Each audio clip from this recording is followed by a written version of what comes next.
Okay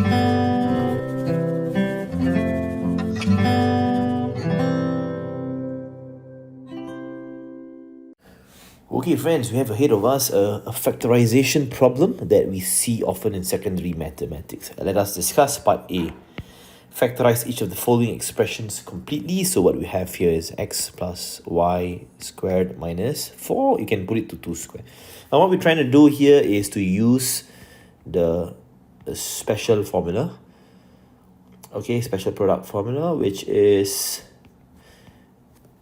a square minus b square equals to a plus b, a minus b. This is what we're trying our best to use. Okay, because when we see two squares and a minus sign in between, this is what we try and use. A square minus b square is a plus b followed by a minus b. And this, my friends, is our final answer for part A. Let us move on to the second part, part B. Now for part B, we have 9a square b plus a minus 7b minus 63ab square. Now you have 4 terms, 1, 2, 3, 4. So if there are 4 terms, we always try to group them together. Okay, so we group this and this. This is one pair, this is the second pair. And we will see if each of the pair or if any of your pairs can be factorized.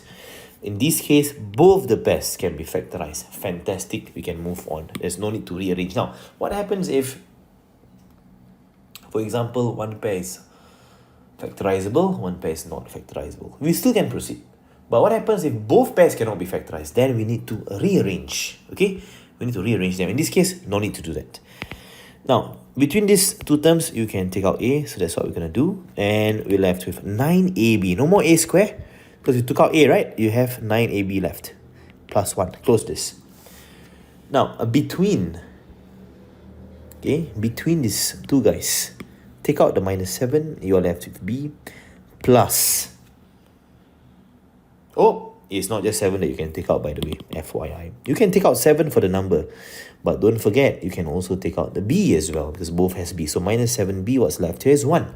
Plus. Why must this be a plus? Because when you times back in, you must get a minus. Imagine if you put a minus here. What happens when you times back in? You're going to get a plus, which I don't want. I want this to be a minus. Therefore, this must be a positive sign. Okay? 63 divided by 7 is a 9. AB square divided by b is just AB. So 9AB. Close this. Now, between these two fellas here, these two chunks of terms, what is common is 9. Okay, this is what's common, 9ab plus 1. Over here is also 9ab plus 1. Is the same thing. Okay? So that can be factorized out totally. So 9ab plus 1. And what's left is a minus 7b. This, my friends, final answer for part B.